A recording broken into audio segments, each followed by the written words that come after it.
Dan tadi sekitar pukul 17.45 waktu Indonesia Barat, Sofyan Basir telah dibebaskan dari rutan KPK untuk selanjutnya dibawa ke kediamannya di Jakarta Pusat. Ini keluar nih.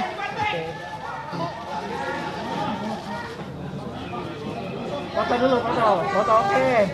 Mas, ini Pak, sini Pak, dekat sini Pak. Yang gendut, foto-foto. Udahlah, adanya. Udah bagus ini.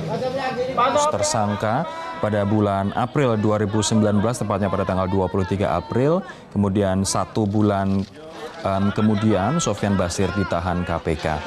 Sidang perdana pada tanggal 24 Juni 2019 sampai dengan hari ini artinya 6 bulan sudah Sofyan Basir menjalani hukuman kurungan sambil menunggu proses persidangan hingga akhirnya vonis dibacakan hari ini oleh Pengadilan Tipikor Jakarta.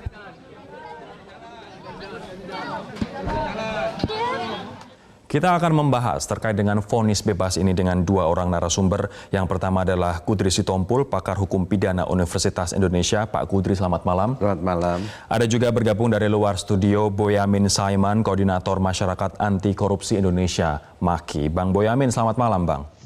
Malam, Rory. Saya akan ke Pak Kudri terlebih dahulu. Menurut Anda, apakah putusan hakim ini sudah tepat, sudah benar, Pak? Ya, bergantung kepada apa sebenarnya apa yang terjadi di muka persidangan. Ya. Apakah alat bukti yang diajukan oleh penuntut umum itu bisa meyakinkan hakim bahwa terdakwa Sofyan Basir itu memberikan bantuan suap. Jadi memberikan bantuan itu ya sudah disinggung tadi pasal 56 ayat 1 yang ke-1 dan ayat ke-2. Yang ke-1 itu adalah memberikan bantuan pada saat suap itu dilakukan, atau yang ayat 2-nya itu diberikan sebelum perbuatan suap itu dilakukan. Artinya ini hakim tidak teryakinkan atau memang buktinya tidak kuat? Nah ini, Putri. Jadi kita nggak tahu ya disidangkan apakah ada saksi ya yang bisa memberikan keterangan bahwa ada memang bantuan. Ya bantuan itu bisa perbuatan aktif ya atau tidak melakukan perbuatan sehingga terjadi suap itu. Kalau misalnya tidak ada, mungkin itu adalah kesaksian yang tidak langsung ya, kesaksian yang berantai gitu, ya kan? Atau misalnya tidak ada bukti lain berupa dokumen atau keterangan ahli yang ini, jadi tidak bisa meyakinkan. Nah, apakah misalnya kalau memang tidak ada alat bukti, saya kira KPK ini terlalu berani ya, mengangkat kasus ini atau melimpahkan berkas. Mestinya ya KPK itu sudah yakin bahwa minimal ada 2 alat bukti. Tapi KPK juga membantah bahwa dakwaannya lemah. Ya, dakwaan itu lemah kan misalnya katakan surat dakwaan itu tidak mengungkapkan secara utuh ya ada satu perbuatan perbantuan. Itu kalau misalnya sudah diungkapkan seluruh ini kita tidak bisa lemah. Tapi menurut saya sih bukan surat dakwaan yang lebih masalah, alat bukti di persidangan. Saya akan ke Bang Boyamin. Apakah setuju bahwa alat bukti di persidangan lemah sehingga vonis bebas untuk Sofyan Basir, Bang? Ya, ini jadi proses ini pertama saya harus mendudukkan persoalan ini, segala hal putusan hukum itu berlaku res judicata. Saya belajar penuh terhadap Pak Kudri Sitompul dan Pak Antasari Azhar bahwa meskipun kita anggap itu salah, tapi harus tetap dihormati dalam bentuk misalnya ya tetap dijalani kalau dieksekusi misalnya. Dan ini putusan hari ini pun meskipun pro kontra ya tetap harus kita hormati. Jadi itu berlaku karena kita sudah memilih negara hukum gitu ya, otomatis proses yang berjalan hukum, ya putusan bersalah, putusan bebas itu hal yang biasa saja. Saya belajar dulu, saya pernah membebaskan pencuri burung, gitu kan. Nah, ini yang harus kita hormati, itu yang pertama. Kedua, Pak Judri saya tahu persis saya dan kawan-kawan di MAKI itu bukan cheerleader, tapi bahwa menggugat KPK kasus korupsi terletak di situ. Proses semakin cepat adil itu terbukti, ya terbukti itu belum tentu bersalah, termasuk bebas hari ini itu juga bagian dari keadilan. Jadi inilah yang harus kita catat betul bahwa KPK itu tidak selamanya harus maha benar, gitu kan? Seperti netizen itu kan kadang-kadang selalu maha benar kan, itu kan. Nah, ini juga begitu, dan ini justru ya hal yang gembira saja bahwa ada suatu saat putusannya bebas. Ini seperti Amerika aja, O.J. Simpson itu juga hampir semua orang mengatakan bahwa pelaku pembunuhan terhadap istrinya, tapi kemudian diputus bebas ya diterima aja kan gitu. Nah, baik. ini Tapi ini juga, majelis hakim dalam pertimbangannya, Bang Boyamin mengatakan bahwa bahwa Sofyan tidak memiliki niat melakukan perbantuan perbuatan suap. Itu yang pertama. Kemudian terkait dengan kasus Johannes Koco, dia disebut memiliki catatan berisi siapa saja yang akan menerima fee atau jatah uang apabila proyek ini dikerjakan oleh Johannes Koco. Nah, dalam daftar itu tidak ada nama Sofyan Basir. Apa tanggapan Anda soal argumen dari majelis hakim terkait dengan 2 poin ini? Boleh berargumen gitu kan ini bukan karena ingin mencela putusan hakim gitu, berargumen berkaitan dengan analisa dari kacamata saya gitu kan. Nah, apakah hakim, karena ini proses persidangan tindak pidana apalagi korupsi, itu kan sebenarnya menyidangkan material gitu kalau dalam pengertian itu, bukan formil seperti kasus perdata. Nah, material ini kan tidak semata-mata, saya juga sering pra-peradilan itu tidak pernah membawa saksi ahli karena hakim itu sudah ahli. Nah, apakah hakim mendalami betul? Dalam proses itu kan misalnya, ngapain ini Eni Saragih kok bertemu dengan Sofyan Basir dan Johannes Koco? Nah, itu kan sebenarnya sudah tanda kutip seperti makelaran kan gitu kan? Nah, ini maksudnya KPK itu mengenakan pasal pembantuan itu semestinya gitu loh. Menurut gambaran saya, KPK mengharapkan setidak-tidaknya Pak Sofyan Basir kemudian membatalkan rencana proyek PLTU itu dikerjakan oleh Johannes Koco gitu. Nah, karena apa? Ini ada proses.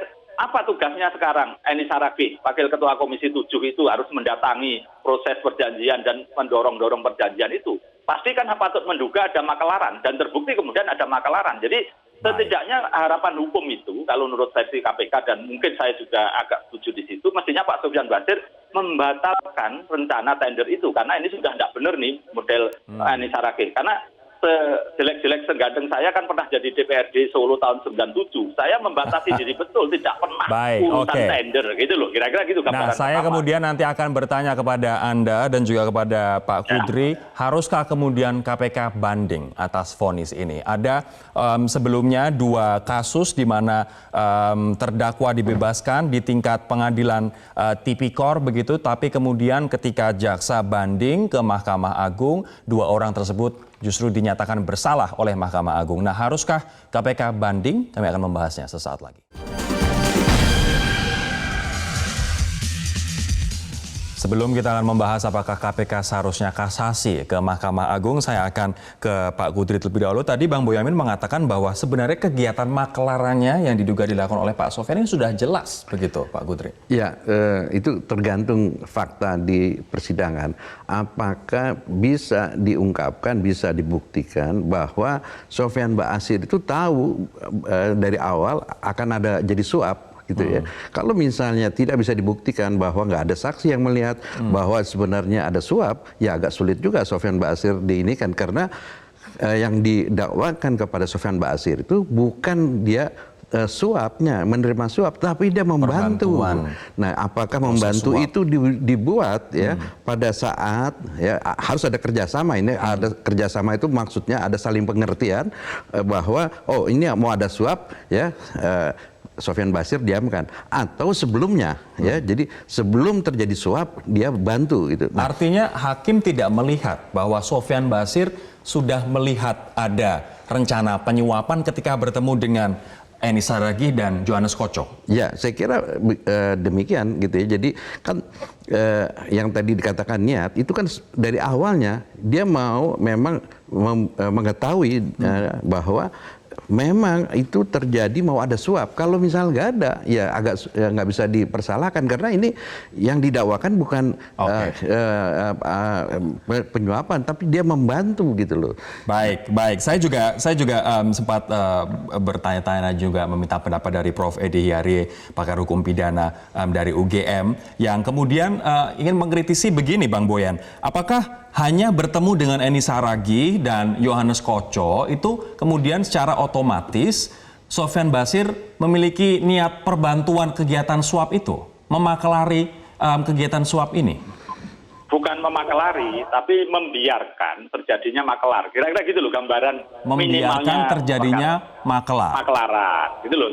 Ketika beberapa kali dan juga kalau ini belum, memang hanya kesaksian Yani Saragih mengatakan bahwa karena ini proses ini Pak Sofyan Basir besar, ini berarti harus the best, gitu kan. Dan saya cukup di bawahnya, gitu kan. Nah, katanya gitu kan, nggak usah lah, gitu kan. Nah, ini kan apakah hanya klaim sepihak yang hanya dinyatakan oleh Yani Saragih dan tidak bisa dibuktikan oleh jaksa? Itulah kira-kira yang menjadi perdebatan dalam putusan ini.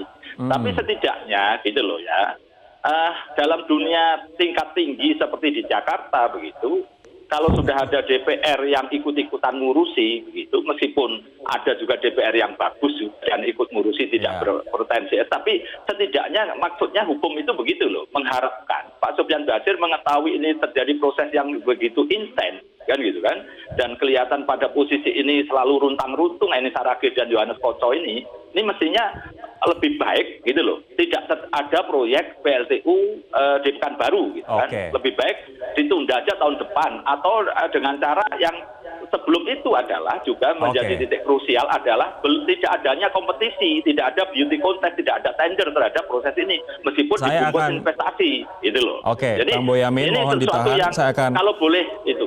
Ya. Saya akan tanyakan ke Pak Kudri, setuju Pak dengan bahwa Sofyan Basir membiarkan proses maklaran ini terjadi? Iya, balik lagi, apakah dia tahu, ya kan, ada itu akan terjadi suap. Tadi Mas Boyamin kan bilang, itu kan udah menjadi rahasia umum, kalau DPR udah ikut cawe-cawe pasti ada. Itu bisa iya, bisa tidak, bisa membahayakan. Kan tidak semua orang anggota DPR, jadi nanti ada semacam labeling bahwa kalau anggota DPR semuanya demikian. Padahal ini kan cuma oknum lah kita katakan. Jadi menurut saya oknum, tapi semoga saja tidak banyak.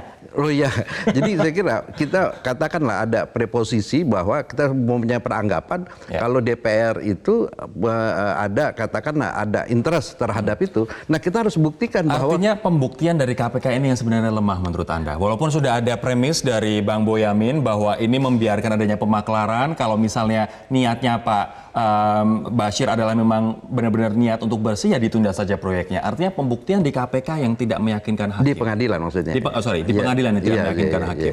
Nah, apakah kemudian pertanyaannya, menurut Anda Bang Boyamin, KPK harus kasasi ke MA? Oh, kalau itu iya, karena pada posisi sebenarnya sudah benar. Ini kan tidak dikenakan pasal 55, bukan turut serta kan gitu kan. Jadi tidak perlu perdebatan Pak Sofyan Basir dapat atau tidak masuk di list akan mendapat atau tidak dari Yohanes Koco, tidak pada posisi itu. Tapi pemahaman KPK mengharapkan hukum yang dipakai standar Pak Sofyan Basir itu adalah ketika mengetahui proses yang begini ini harusnya sudah preventif gitu loh, dengan cara menghindarkan diri supaya ini tidak berlangsung terus atau tidak terjadi proyek ini menjadi tahapannya semakin mengerucut dan semakin deal gitu loh. Itu yang pertama. Yang kedua, saya harus menanyakan ini Bang Boyamin. Anda tadi mengatakan bahwa ini ada dugaan pembiaran proses maklaran, padahal pasal yang didakwakan itu adalah bukan rumusan crime by omission, bukan soal pembiaran ini begitu. Nanti saya akan minta pendapat Anda. Membantu itu kan termasuk membiarkan, Mas Rory. Baik, nanti saya akan minta pendapat Anda untuk berkomentar terkait dengan argumen kritis ini. Namun kita harus jeda terlebih dahulu, kami akan segera kembali sesaat lagi.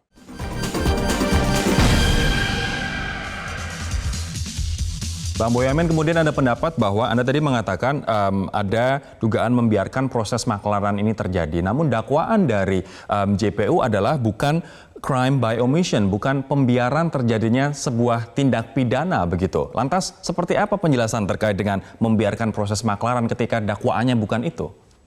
Ya, maksudnya kan tadi dakwaan itu kan pembantuan. Membantu itu kalau diartikan diperluas termasuk adalah membiarkan terjadinya suatu kriminal misalnya kan gitu, tindak pidana. Nah, ini memang bisa menjadi perdebatan arti sempit, arti diperluas. Jadi bahkan bahasa saya ini menjadi persepsi, ini persepsi umum dan persepsi hukum. Lebih kecil lagi persepsi hakim yang menyidangkan hari ini. Dan itu saya menghormati sepenuhnya karena memang proses ilmu hukum itu berkembang begitu gitu. Jadi kalau pemahaman saya coba memahami KPK dalam membuat dakwaan seperti itu, menjadikan standar yang tinggi untuk Pak Sofyan Basir gitu loh. Jadi mestinya ini dibatalkan, tidak diteruskan, dan kemudian ngerti ada DPR yang terlalu sering melobi dia, mestinya dia malah menjauh gitu loh. Kira-kira standarnya dibuat begitu. Dan juga apakah Anda yang juga kalau melihat ini seharusnya hakim memvonis bersalah? ya bukan begitu. Saya tidak akan pernah menilai putusan karena saya menghormati. Tapi ini kan saya bahasanya membocori gitu loh. KPK harus apa kalau kasasi? Pak Sofyan Basir apa kalau nanti kontra memori kasasi? Saya adil aja kok, Mas Rodi. Jadi saya kalau KPK pengen kasasi harus diperdalam tentang ini. Yang pertama. Kedua, kenapa tidak ada beauty contest untuk proyek itu? Kan bisa aja banyak tambang batu bara di Riau kok, gitu loh. Ada pengusaha yang lain. Kalau ini dia lakukan tender atau beauty contest, akan mendapatkan harga yang lebih murah. Utamanya di situ, gitu. Ketika ini ada proses DPR yang mempengaruhi, karena saya pernah jadi DPRD, nggak pernah saya mendatangi acara tender, nggak pernah ada dulu namanya Tanwan suatu Rujuruk itu investasi, saya mencoba ditemui oleh investornya, saya nggak mau datang, gitu loh. Jadi ini mestinya standar itu, gitu loh. Jadi saya akan ke Pak Kudri kembali. Rory, saya ngajari gantian Pak Sofyan Basir supaya tetap bebas. Oke, mohon ditahan terlebih dahulu. Misalnya ini di situ, bahwa korban. Kedua, misalnya pada posisi yaitu tadi bahwa dia dikurang ajari oleh orang lain, gitu loh. Kita kira-kira mohon ditahan di situ terlebih dahulu. Saya akan kembali ke Pak Kudri. Pak Kudri, kalau misalnya Anda melihat apa yang ada di kepala hakim pada waktu itu sehingga kemudian memutuskan bebas, ilustrasi seperti apa, argumentasi seperti apa yang akan Anda gunakan untuk menilai peran dari Sofyan Basir? Ya, ini pasal 56 itu ya, itu memang menurut doktrinnya dia bisa melakukan atau tidak melakukan. Karena pasal 56 ini walaupun dia bukannya omission atau commission ini gitu, tetapi karena ini ada tindak pidana yang dilakukan lebih dari satu orang, maka ini ada pasal 55 atau 56. Kalau 55 bersama-sama, kalau 56 ini membantu.